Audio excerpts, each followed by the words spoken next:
Hi friends, please subscribe to Amravati Media and press the bell icon for more latest updates.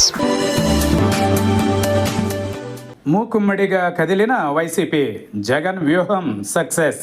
2 ఏళ్ల పాటు YCP ఏం చేసింది అన్నది పక్కన పెడితే మొత్తానికి రోడ్డెక్కింది. కూటమి పాలన మీద వ్యతిరేక గళం వినిపించింది. ఏపీలో అనేక చోట్ల వైసీపీ కార్యక్రమాలు నిర్వహించింది. వైసీపీ నియోజకవర్గం ఇన్ఛార్జీలంతా తమ కార్యకర్తలతో పాటు బయటకు వచ్చి ఆందోళనలు నిర్వహించారు. ఇందులో ఎవరికి తోచిన తీరున వారు వినూత్న ప్రదర్శనలు కూడా చేపట్టారు. కూటమి ప్రభుత్వం ఇచ్చిన సూపర్ 6 హామీలు అమలు కావడం లేదని వైసీపీ నేతలు విమర్శించారు.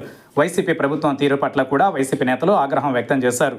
ఇదిలా ఉంటే కూటమి ప్రభుత్వం మీద వైసీపీ ఆందోళన ముఖ్య ఉద్దేశం పార్టీలో కదలిక తీసుకుని రావాలని. అందుకే వారం రోజుల ముందుగానే కార్యక్రమాలు దశల వారీగా నిర్వహించుకోవాలని పార్టీ ఒక షెడ్యూల్ని రిలీజ్ చేసింది. దాని ప్రకారం వైసీపీ మెల్లగా కదిలి జూన్ 12 నాటికి రోడ్డెక్కింది. ఇన్ఛార్జీలకు ఇది పరీక్షగా అధినాయకత్వం పెట్టడంతో పాటు క్లోజ్గా మానిటరింగ్ చేయడం వల్ల అనేక మంది నేతలు జనంలోకి వచ్చినట్లయింది. ఈ నిరసనలు జనంలో ఏ మేరకు ప్రభావం చూపించాయన్నది పక్కన పెడితే వైసీపీ యాక్టివ్ అయింది అన్నది మాత్రం స్పష్టం చేసినట్లయింది. ఏ రాజకీయ పార్టీ అయినా సంస్థాగత బలంతోనే ముందుకు సాగుతుంది. ఆ విధంగా చూస్తే వైసీపీకి అదే బలహీనంగా మారి 2024 ఎన్నికలలో ఓటమి పాలైంది. సాధారణంగా ప్రాంతీయ పార్టీలలో అధినేత ఫోకస్ ఎక్కువగా ఉంటుంది.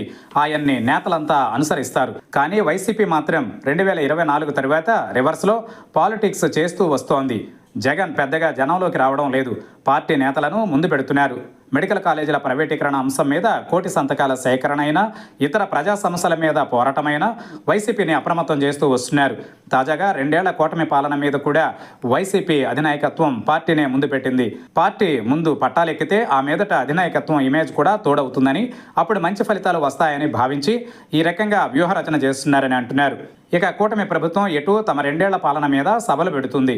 దానికి పోటీగా వైసీపీ అదే రోజు ఆందోళనలు నిర్వహించడం ద్వారా ఈ అంశాలన్నీ జనం ముందు చర్చకు పెట్టాలని భావించింది.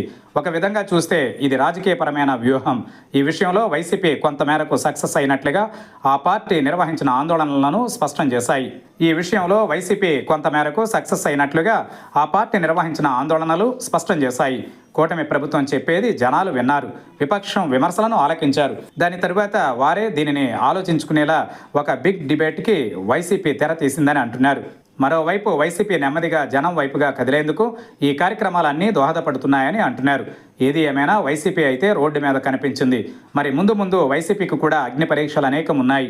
అధికారంలో ఉన్న బలమైన కూటమిని ఎదుర్కోవాలంటే నిరంతరం ఉద్యమాలు, పోరాటాలు ఉండాలి.